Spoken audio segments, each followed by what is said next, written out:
Donc je vais montrer les documents résumés. Donc ici vous avez sous les yeux la carte d'invasion de la France, réalisée par le marquis de la Franquerie et le général d'armée Maxime Weygand, d'après les prophéties de la Fraudet et du Père Pell. Ensuite, je vais vous montrer un document résumé des tribulations, donc l'ordre chronologique, ou du moins ce que j'en pense de la chronologie, avec quelques encadrés explicatifs, donc des signes avant-coureurs et quoi faire durant les événements. Oui. Donc je vais revenir sur tout ça après. D'abord, je vais vous présenter très brièvement la prophétie d'Aloïsien de Mayer, qui présente les événements, l'ordre de succession des étapes entre la Seconde et la Troisième Guerre mondiale, qui permet de se situer à peu près où est-ce qu'on en est. Donc voilà, je vais aller très brièvement sur tout ce que je dis, parce que sinon ce serait trop long. Donc tout d'abord, il y aurait le bien-être matériel comme jamais, puis suivra la perte de la foi, comme jamais auparavant. Là-dessus, il y aura la perversion des mœurs, comme jamais. À ce moment-là, arrivera un nombre important d'étrangers dans le pays. Il régnera une grosse inflation. L'argent perdra encore et toujours de sa valeur. Donc vous voyez, je fais cette vidéo en octobre 2024. Donc vous pouvez voir à peu près où on en est. Donc suivra ensuite la révolution. Alors les Russes attaqueront à l'ouest pendant la nuit, c'est-à-dire que l'Europe de l'Ouest par surprise pendant la nuit. Donc vous voyez, entre la 6e et la 7e étape, il n'y a même pas 3 mois. C'est avec les prophéties de la Fraudet. Donc là on accélère. Je ne sais pas à quelle vitesse il y aura, combien de temps entre la 5e et la 6e étape. Vous voyez. Donc voilà. Donc une fois qu'il y aura une révolution rouge, donc la révolution au point 6, une fois que ça sera arrivé, les Russes attaqueront. Donc vous voyez, cette invasion russe qui est sur la carte, l'invasion de la France, donc, où j'ai parlé précédemment. Donc eux, ils ont synthétisé plusieurs prophéties, notamment, principalement les prophéties de la Fraudet et du Père Pell, pour tracer notamment cette ligne-là. Vous voyez. Donc à peu près, si vous voulez, à gauche de cette ligne, c'est préservé. À peu près.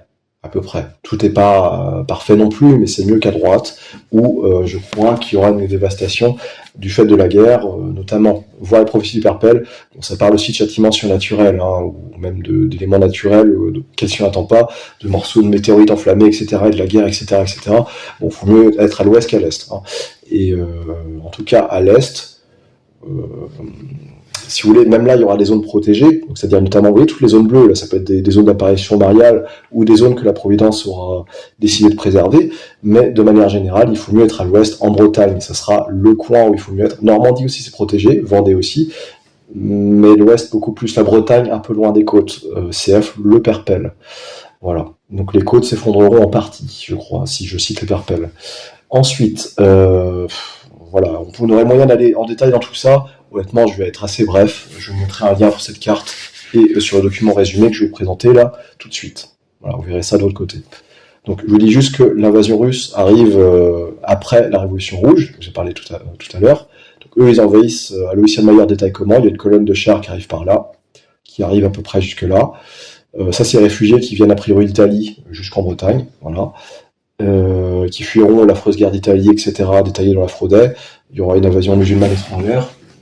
Et là, vous voyez, justement, l'invasion turque. Eux, ils arrivent après les Russes. CF, Ernst Ilitz. Donc ici, c'est l'ordre des événements, quelques encadrés explicatifs. Et à droite, les signes avant-coureurs et quoi faire pendant. Et quelques objets religieux, quelques conseils, etc. Donc, voilà. Là, je mettais comme quoi ça rejoint l'Apocalypse. J'ai zoomé.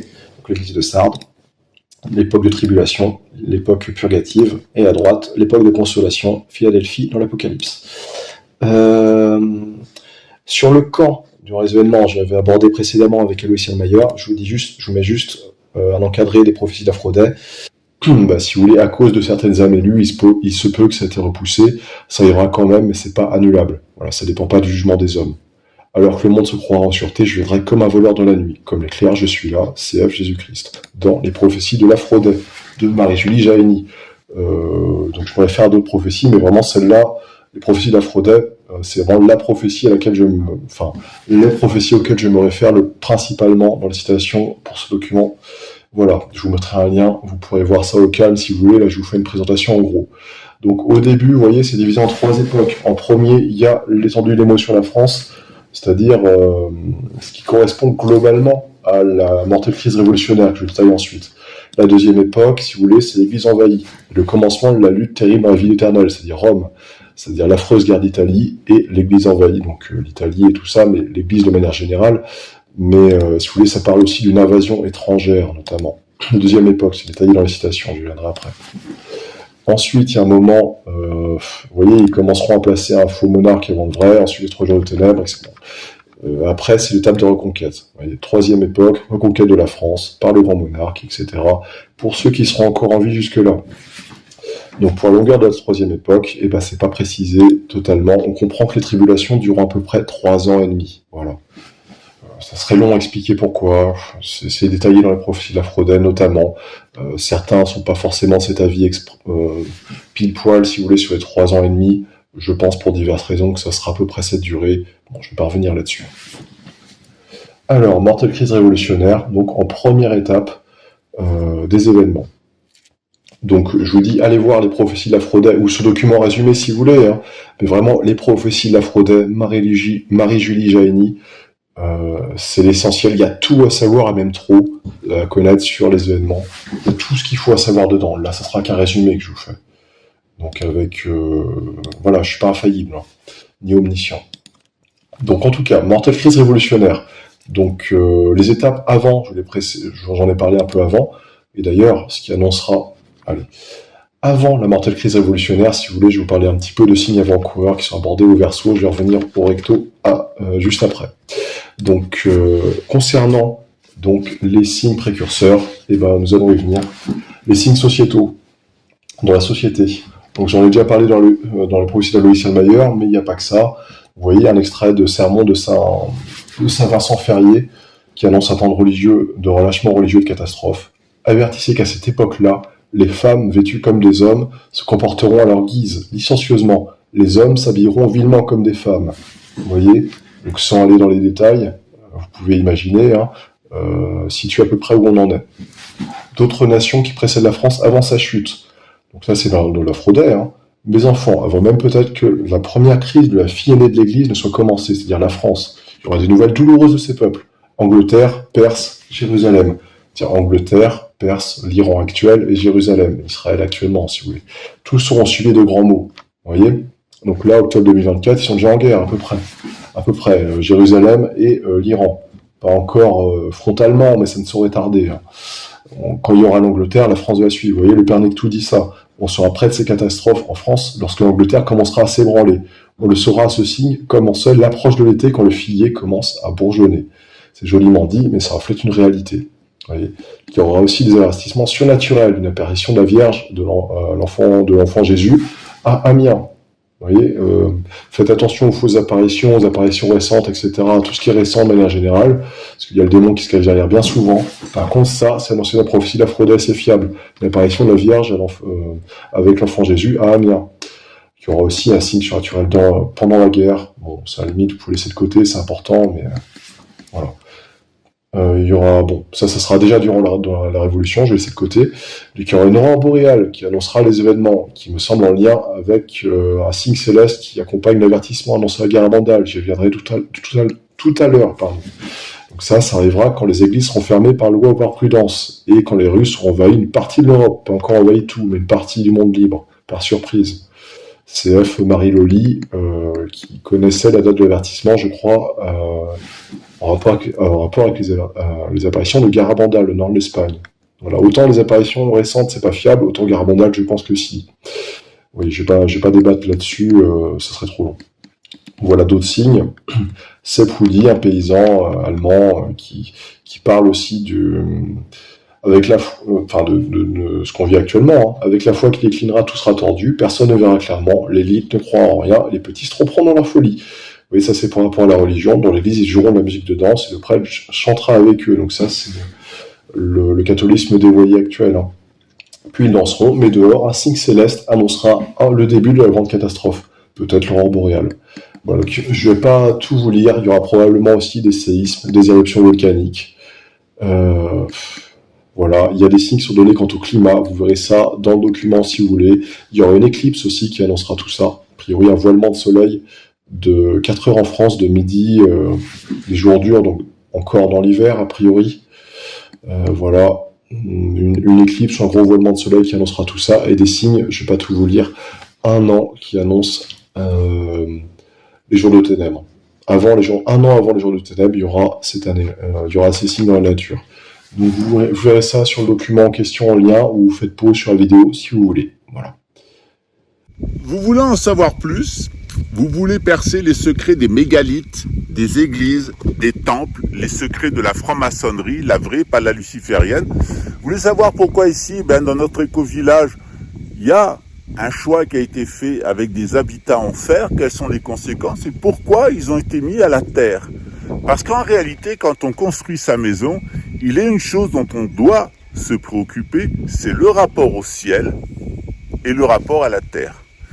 Exactement, le rapport à la terre, c'est le rapport à l'eau, le shui, et le rapport au ciel, c'est le rapport à l'air, le feng. On revient toujours sur des histoires de feng shui, vous verrez que c'est assez simple à comprendre, c'est très caché, ça s'appelle le Royal Horse, l'art royal, et que finalement, c'est pas aussi chinois qu'on le croirait au premier abord.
Je vais revenir maintenant sur l'ordre des événements.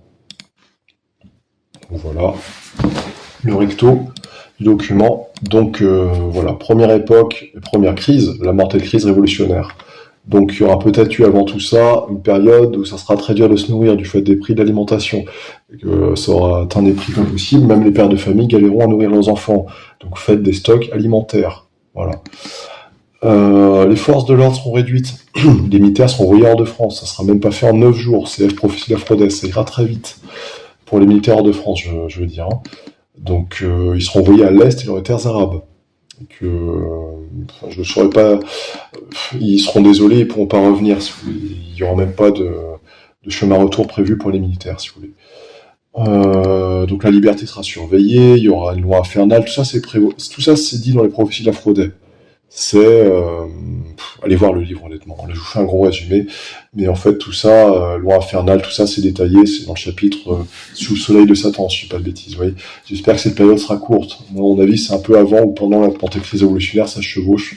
En tout cas, voilà, il y aura des pillages, des tueries. Une fois que la crise révolutionnaire est déclenchée, ce sera une très courte 6ème République meurtrière en lien avec des rouges, voire des communistes non dits, je ne sais pas comment ils s'appelleront, mais ce sera des rouges.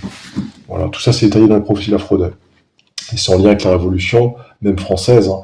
Tel on a vu la Révolution, tel on a vu commencer la Révolution, tel on la verra finir. On verra à la fin les mêmes choses et les mêmes mots qu'au commencement. Notamment, ça parle d'armes tranchantes, les guillotines. Je pense qu'ils vont ressentir pour l'occasion, vous voyez. Ce sera le démon à l'œuvre, hein, et c'est s'exécutant dans la loi. Voilà. Donc il y aurait beaucoup de choses à dire. Hein. Voilà, Révolution rouge, si je peux résumer. Donc voilà. Les étrangers emplis d'une violence qu'ils ne possèdent pas seront maîtres en France pour un court moment, et même pendant les événements, hein, je pense.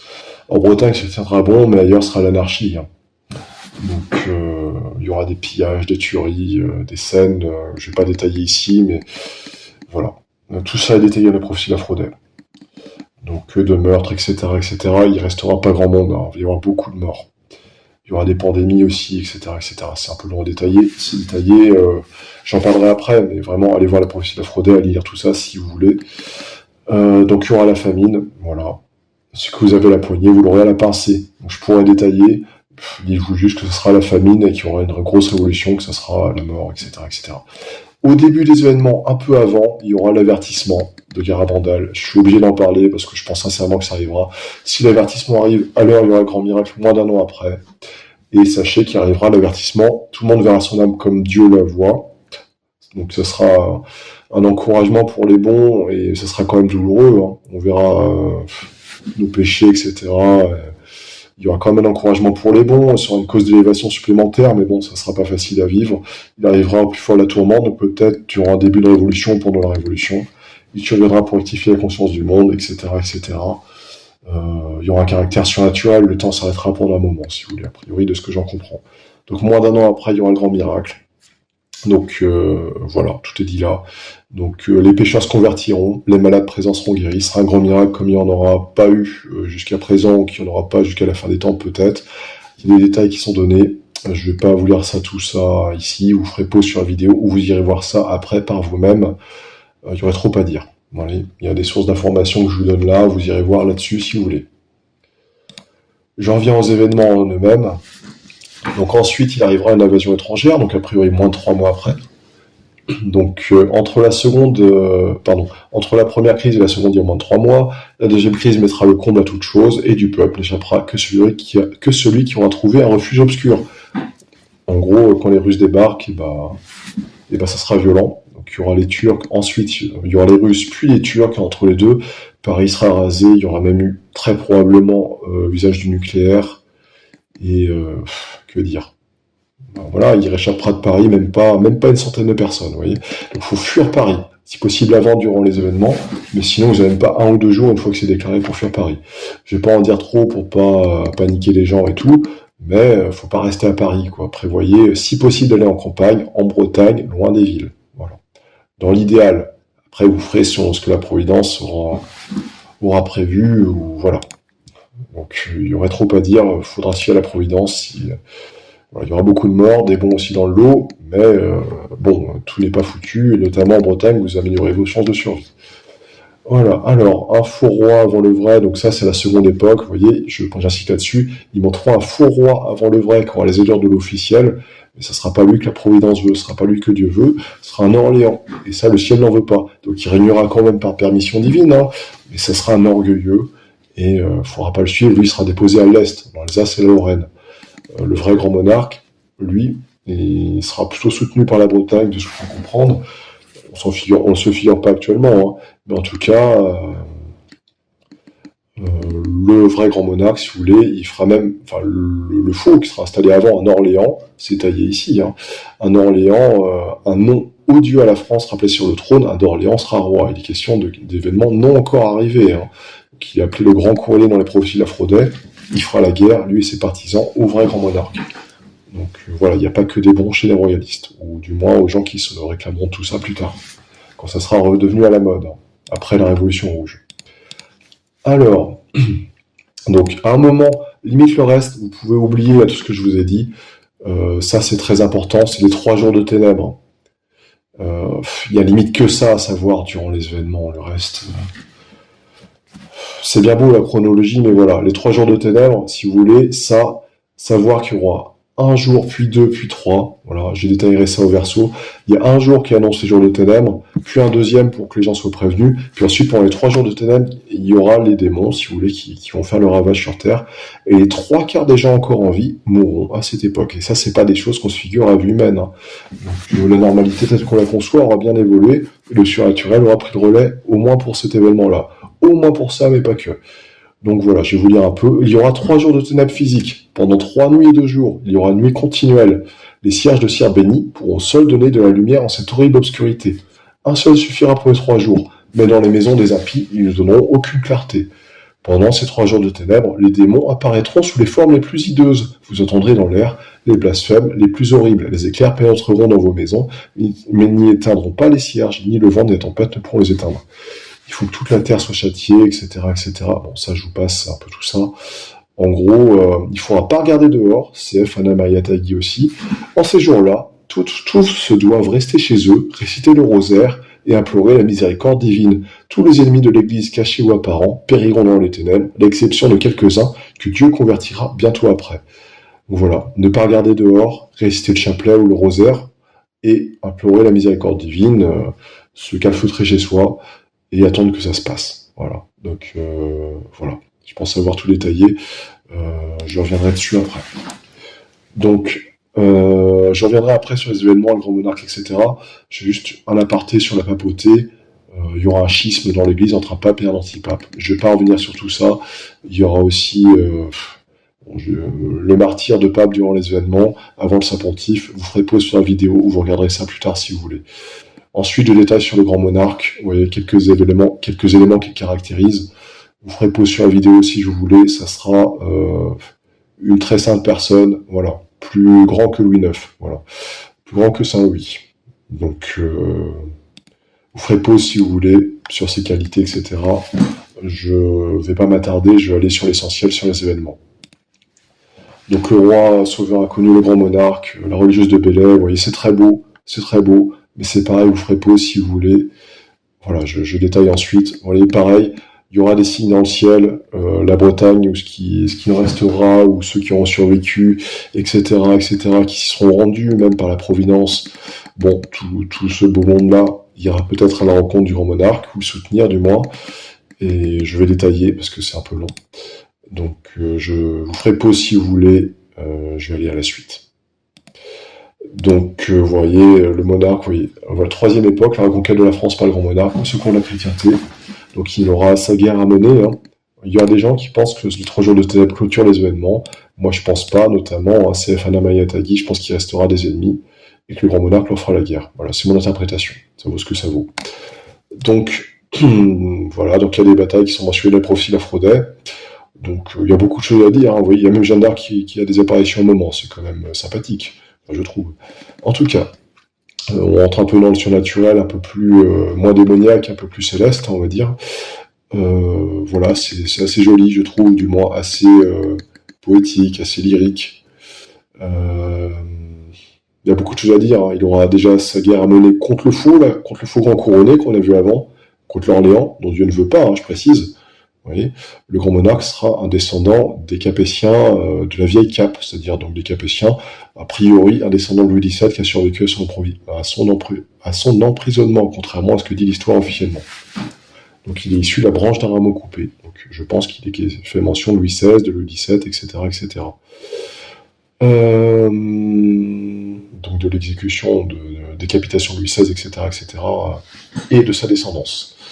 Donc il a survécu, on ne sait comment, lui-même ignore sa mission, il n'est pas en France au moment des événements, il y aura beaucoup à dire, voilà. Donc Aloysian Mayer sur la fin des événements, donc voilà, ça c'est un peu lyrique, vous voyez, c'est sur les batailles durant les événements, il y aura une bataille à Saint-Fons, il y aura une bataille près de Cologne, ce sera la dernière bataille qui clôturera les événements, vous voyez, je pense pas que c'est 3 jours de célèbre, ça s'est dit, la dernière bataille prend feu près de Cologne, après la victoire, un empereur est couronné par le pape. Ça, c'est le grand monarque et le saint pontife. Vous voyez, pour moi, ça clôture les événements. Quand tout est passé, une grande partie de la population n'est plus là. Les disparus sont plus nombreux que ceux de la Première et Deuxième Guerre mondiale. Vous voyez, les 3/4 des gens seront morts au minimum en vie durant les événements, ne serait-ce que durant les 3 jours de ténèbres qu'on a vus là juste avant. Voilà. Donc, le triomphe de la région sera tel que l'on n'a jamais rien vu de semblable. Toutes les injustices seront réparées, les lois civiles seront mises en harmonie avec celles de Dieu et de l'Église. Donc c'est très beau, voilà, toutes les injustices seront réparées, l'ordre sera établi. Ce sera chose facile parce que la majorité des méchants périra dans la grande lutte. Les survivants sont si terrifiés par le châtiment des autres qu'ils ne pourront pas voir le doigt de Dieu adorer sa toute-puissance. Plusieurs se convertiront, etc., etc.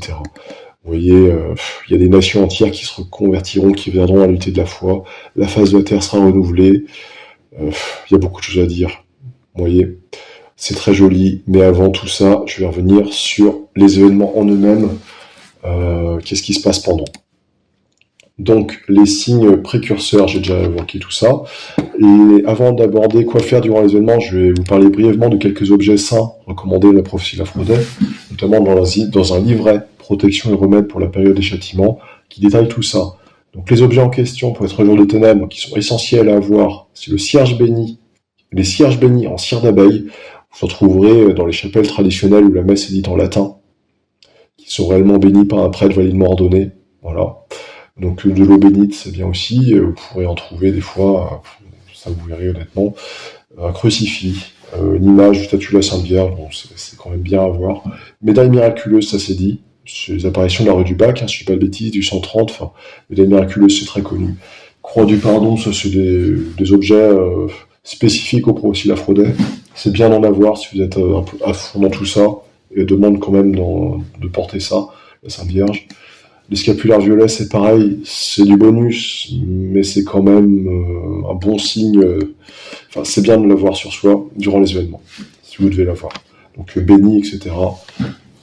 Si possible, tous ces objets doivent être bénis par un prêtre validement ordonné. Donc des fois, ils n'ont pas le temps, donc c'est pas facile de les faire bénir. Et ils connaissent pas tout ça non plus, donc voilà. Ensuite, parce que c'est une révélation privée, ils sont là pour faire la messe et garder la foi, ils connaissent pas forcément toutes ces choses-là, ils ont leur avis dessus, mais voilà. Qui est pas toujours favorable, enfin voilà, ça dépend, il n'y a pas beaucoup de prêtres tradis, ils n'ont pas forcément le temps pour vous, etc., je vous préviens juste. Voilà. Donc, voilà, donc il y a les médailles de Saint-Benoît, je vais revenir après dessus, pour préserver les animaux et les récoltes durant les pandémies. Il y a la médaille de Notre-Dame de la Bonne Garde pour conserver la pureté des enfants. Donc, sur l'eau bénite et le cierge, l'eau bénite sera une force, une consolation, etc. Je vais passer un peu tout ça, vous voyez la description, je vais passer un peu tout ça. Vous irez voir, faire pause sur la vidéo si vous voulez. Là maintenant, sinon, je vais passer au reste. Vous voyez, vous faites pause là quelques instants, quelques secondes si vous voulez. Maintenant, je vais passer à la suite. Donc, dans la mortelle crise révolutionnaire, comme j'ai parlé précédemment, et ben voilà, toujours la même chose, fuir Paris et les villes, surtout pas rester à Paris, hein, et réfugier en campagne à l'ouest. Donc, secret de la Salette, Paris sera brûlé et Marseille englouti. Donc pareil, Marseille, vous restez pas là-dedans, dans cette ville. Plusieurs grandes villes seront ébranlées et englouties par les tremblements de terre. L'abbé Souffrant, Paris sera brûlé avec une rigueur Paris sera traité avec une rigueur sans pareil, comme le centre des crimes et la corruption. Paris sera détruit au milieu de toutes ces calamités, tellement détruit que la charrue y passera. L'Ouest, qui a été si rudement traité lors de la première révolution, parce que la révolution rouge nous attend encore, hein, sera épargné durant les événements. C'est à cause de cela que l'Ouest a trouvé grâce devant Dieu, à cause de sa foi, et les malheurs qui pourront arriver dans l'Ouest seront très peu de choses en comparaison des autres contrées. Refuge de la Bretagne. France, tu es divisé. Si mes enfants me demandent où il faudra qu'ils s'abritent, je répondrai, c'est la Sainte Vierge, hein. Dans la prophétie d'Aphrodite, faites votre asile dans la Bretagne. Donc allez vous réfugier en Bretagne. Nous aussi, disent les impies, nous viendrons vous réfugier en Bretagne. Mais il y aura que ceux le peuple de Jésus-Christ, qui ont été fidèles au commandement à la fois de l'Église, etc., qui auront cette protection. Voilà. Donc la Bretagne, son nom sera cher à la France et au dehors. Vous voyez, sacré privilège. Hein. Donc là, je détaille un peu ce que fera le gouvernement révolutionnaire infernal durant la très courte 6ème République, qui est détaillée dans les prophéties d'Aphrodite. Donc ils vont trouver tous les moyens pour exiler les troupes qu'on appelle gardiens de la paix, donc c'est-à-dire les forces de l'ordre. Donc, les forces de l'ordre seront réduites ou exilées. Donc les militaires hors de France. Il y aura sur les épaules du peuple qui sera bien malheureux, d'incontestables fardeaux d'abomination, il ne pourra se défendre. Il faudra qu'il obéisse, donc des lois pénibles à suivre, infernales, dictatoriales, tout ce que vous voulez, au nom du peuple. Hein. Vous voyez, ça c'est les méthodes des communistes, ou des rouges du moins. Donc en chaque lieu et ville de France, il y aura des surveillants. Vous voyez, c'est détaillé, même leur nombre, etc. Plus ou moins dans les petites villes, etc., etc. Tout le monde devra s'y soumettre ou finir sa vie sous arme tranchante, la guillotine, ou emprisonné. Tels seront les grands jours de la grande liberté. Tels seront les jours de la grande liberté. Donc, vous voyez, si les méchants frappent à nos portes, donc les coureurs impies notamment, qui sont détaillés dans la prophétie d'Aphrodite, il nous faudra prononcer à 3 reprises différentes les noms des 3 personnes divines, c'est-à-dire la Sainte Trinité, le Père, le Fils et la Saint-Esprit, et tenir la croix sur nos poitrines. Donc en Bretagne, on sera prévenu avant. Vous voyez, je détaille tout ça. Repos si vous voulez. Voilà. Voilà. Donc je dis pas de pas se défendre, mais faudra ne pas renier la croix. Si jamais on en arrive là, et faut mieux perdre son corps que perdre son âme. Donc à un moment, les coureurs impies, si vous serez confrontés à ça, encore en vie durant ces événements-là, ils auront un registre, et en gros, ils iront chercher dans les maisons, persécuter les religieux dans le clergé, hein, mais aussi peut-être quelques fidèles, ou en tout cas, ils vont peut-être faire le tour des maisons, et en gros, ils mettront la croix sous les gens de ceux qui seront confrontés à tout ça, et ils leur diront, voilà, signez vous êtes de notre parti, jurez la foi, ou piétinez la croix. Le faites pas et sauvez votre âme. Par contre, vous mourrez après. Hein. C'est le martyr. Voilà. Bref. Allez voir ça dans les prophéties d'Aphrodite. Là, ce que je vous dis, c'est un peu bref, un peu vague. Allez voir ça dans les prophéties d'Aphrodite. C'est détaillé beaucoup mieux. Là, c'est qu'un résumé. Voilà. Alors, il y aura des pandémies. Donc, une grande épidémie, notamment. Donc, pendant la rage des impies, au moment où la rage des impies s'arrêtera pendant un court moment, c'est entre la première et la deuxième crise que je vais parler plus haut, avant l'invasion étrangère, il y aura une grande maladie, presque subitement. Vous voyez, ça c'est les descriptions. Je sais pas sur toutes les descriptions de maladies, etc., etc. Je vous dis juste les remèdes. Donc il y a quelques prières, vous voyez, là je vais pas vous les lire, vous ferez pause si vous voulez. Vous irez voir le document, honnêtement, vous téléchargerez, voilà, vous débrouillez un peu aussi. Hein. Donc voilà. Donc vous voyez, il y a un remède durant une peste, un seul remède pour se protéger, avaler un papier très mince sur lequel sera écrit « Ô Jésus, vainqueur de la mort, sauvez-nous, ô crux savez, spes unica ». Notre espoir unique, je vous ai parlé le latin, salut de la croix, espoir unique, etc., etc. Ô Jésus, vainqueur de la croix, sauvez-nous. Donc ça, si vous voulez, pour moi, c'est quelque chose de surnaturel. Après, il y a des remèdes naturels qui sont donnés, là c'est purement surnaturel, c'est un acte de foi. À vue humaine, ça paraît stupide comme ça, mais c'est pas dit pour rien. Voilà. Donc voilà, il y a des bénédictions sur les plantes, vous ferez pause si vous voulez, vous irez voir le document. Donc il y a les plantes en question, ce sont pour les maladies, les pandémies durant les événements qui arriveront, c'est le lierre terrestre, également appelé herbe de Saint-Jean, c'est l'aubépine, vous voyez, là il y a des images qui sont là. Pour les pandémies en question, il y a aussi la violette sauvage, la violette, voilà. Il y a quoi ressemblent les violettes, et ben voilà. Là, c'est disponible gratuitement dans la nature. Il suffit de se servir quand il y en a encore, parce que le climat va être impacté aussi. Donc, si vous pouvez d'ores et déjà en récolter quand ce sera la saison et en sécher, par exemple. Ça se conserve et ça peut s'utiliser après. Principalement, il faudra les bouillir et se servir de ça en infusion. Tout ça, c'est détaillé là. Les maladies en question. Et la première pandémie sera un mal au feu dévorant, a priori, des parties atteintes du corps qui viendront noires, et des sillons tirant sur le jaune pâle. Donc le remède, ça sera l'aubépine. Il faudra se servir de ce remède en infusion 3 fois par jour, etc., etc. On pourra aussi donner en animaux après les hommes. Voilà. L'aubépine aussi pour cette terrible maladie, le choléra. Ouais, il y a peut-être d'autres médicaments qui marchent, qui fonctionnent très bien dans la pharmacie chimique actuelle, mais quand il n'y aura plus rien dans les pharmacies, vous serez content d'avoir l'aubépine qui fera quand même un effet a priori contre le choléra. Quand il n'y aura plus rien dans les supermarchés, plus le confort moderne, etc., et c'est bien d'avoir ça sous la main.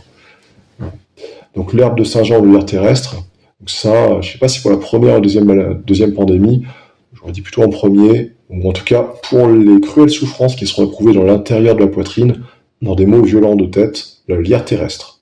Donc je remets jaune dessus, le lierre terrestre. Voilà.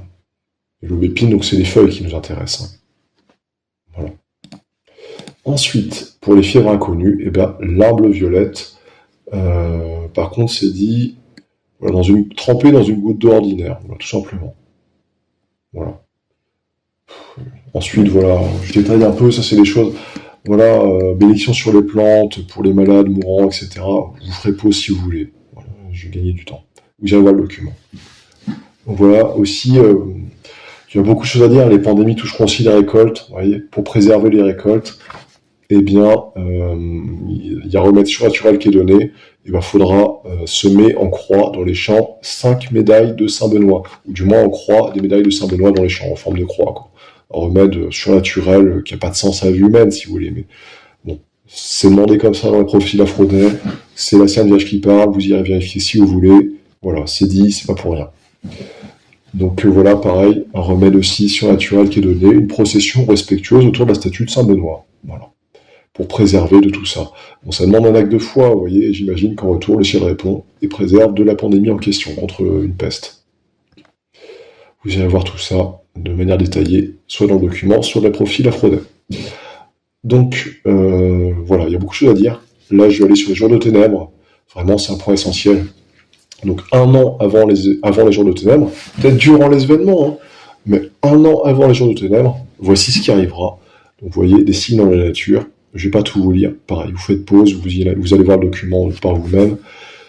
Ou c'est en première page, je crois, des livrets de protection remède pour la période des châtiments.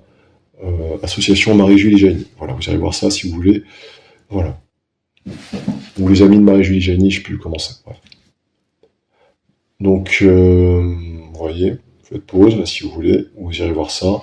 Donc, ça parle des signes dans le climat, dans la nature, dont les arbres fruitiers qui fleuriront pas, les feuilles de la vigne, il n'y en aura pas, les foins ne monteront pas, le seigle ne lèvera pas, le froment, il sera impacté aussi. Donc il y aura un parasite qui est décrit là, un fort petit parasite avec une espèce d'aile jaune, rouge devant et derrière, un ver de la taille du doigt de l'homme, a priori. La nourriture des bestiaux sera rare, signe et annonce du grand déluge des punitions. Il y aura une abondante récolte d'orge, mais trop petite pour tout le monde, et les bestiaux. Voilà. Donc c'est dans cette année-là que se trouveront les jours noirs, où les jours sera fermés sous les ténèbres. Donc a priori, 1 an avant, ou du moins dans la même année, bon, on verra. Donc, une fois que tout ça est en signe avant-coureur et réalisé, on arrive vers les jours noirs en question, les jours de ténèbres. Donc, les jours de ténèbres, c'est le principal châtiment, mais au préalable, pour avertir tout le monde et montrer que ça arrivera vraiment, parce qu'on sera obligé de passer par là et de devoir survivre, il y aura, pour avertir tout le monde que c'est bel et bien vrai, il y aura un jour de ténèbres, le premier qui sera envoyé pour convertir les impies et voir s'il y a un grand nombre qui en vient à Jésus-Christ. Donc, avant le grand orage qui sera prêt, donc vous voyez, là, donc en Bretagne, ça n'atteindra pas toute la France, une partie de la Bretagne en sera éprouvée, bon bref.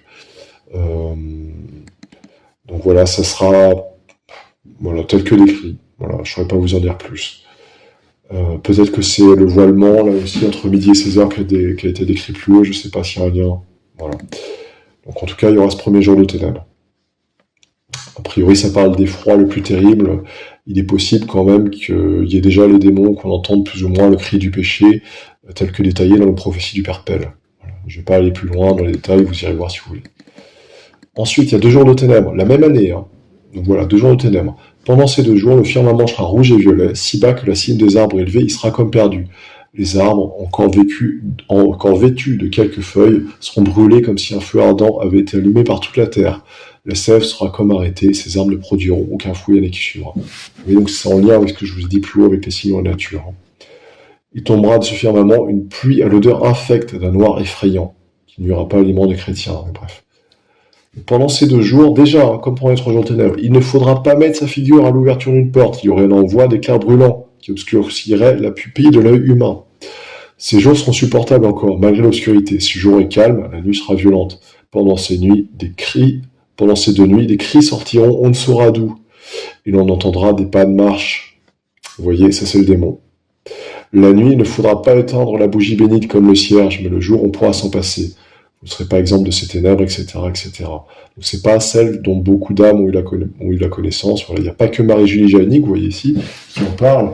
Il y a beaucoup de prophéties de mystiques catholiques et de saints catholiques qui en ont eu connaissance, ne serait-ce que le Padre Pio pour ne citer que lui. Il n'y a pas que lui, ils ont tous vu les 3 jours de ténèbres quand ils ont été au courant des événements. C'est l'élément essentiel à connaître, limite le reste, la guerre civile, machin, ok. Mais les 3 jours de ténèbres, vous devez savoir ça. Quand il y a 3 jours de ténèbres, vous restez terré chez vous, vous faites le rosaire, vous regardez pas dehors, vous allumez des cierges bénis, et vous attendez que ça se passe. Voilà. Donc, je vous détaille un petit peu quand même, il y aura une froide nuit d'hiver, le tonnerre grondera à faire trembler les montagnes, alors, durant les 3 jours de ténèbres, ce qui précède, alors fermez très vite portes et fenêtres, parce que là, les 3 jours de ténèbres vont arriver, vos yeux ne doivent pas profaner le terrible événement par des regards curieux. Réunissez-vous en prière devant le crucifix, placez-vous sous la protection de la Sainte Mère. Ne laissez aucun doute s'installer en vous, au sujet de votre salut. Plus vous serez confiant, plus sera inviolable le rempart dont je veux vous entourer. Brûlez des cierges bénis, récitez le chapelet. Persévérez 3 jours et 2 nuits. La nuit suivante, la terreur se calmera. Après l'horreur de cette longue obscurité, après le jour naissant, le soleil paraîtra dans toute sa lumière et sa chaleur. Ce sera une grande dévastation, donc Dieu aura tout purifié. La Sainte Trinité, les survivants devront remercier la Sainte Trinité de leur protection. Magnifique sera mon royaume de paix, donc c'est Jésus-Christ qui parle, je crois. Magnifique sera mon royaume de paix, et mon nom sera invoqué et loué du lever au coucher du soleil. Donc voilà, selon Anna Marietta Hegyi, les cierges bénis préserveront de la mort, ainsi que les prières à la Sainte Vierge et aux saints anges. Quiconque ouvrira la fenêtre par curiosité et regardera dehors ou bien sortira de la maison, tombera aussitôt reine mort. Voilà, donc une prière à faire devant le châtiment. Vous faites pause sur la vidéo si vous voulez, ou si vous allez voir le document, les prophéties de la Frodais. Donc je laisse quelques secondes, vous faites pause.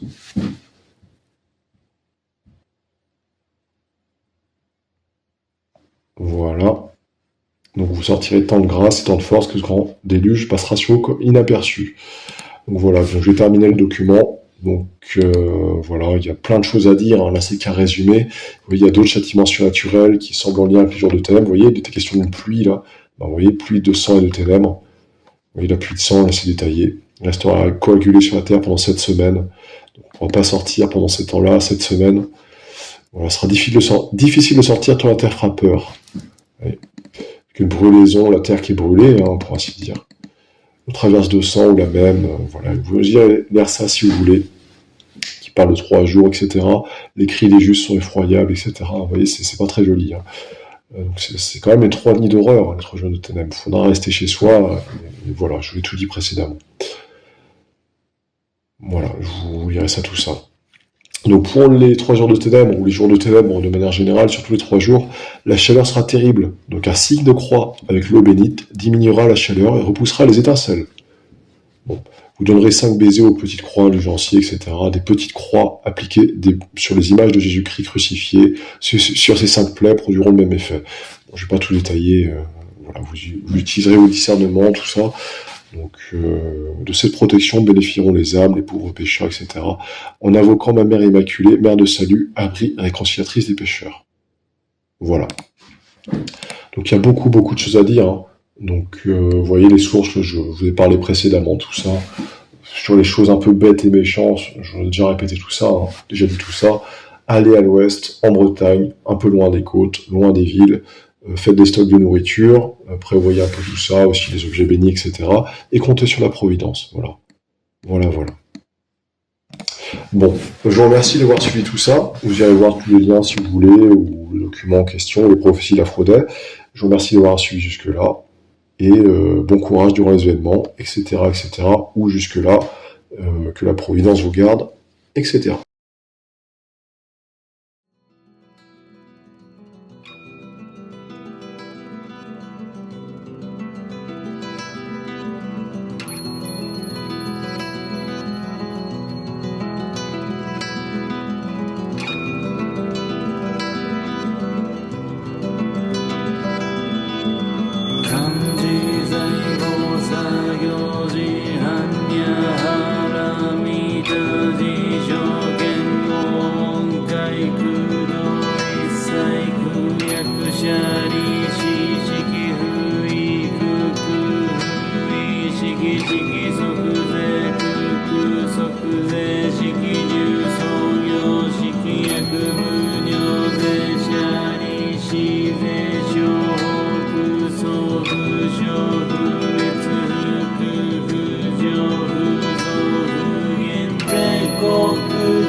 真実不公公説般若波羅蜜多収束節終圧逆定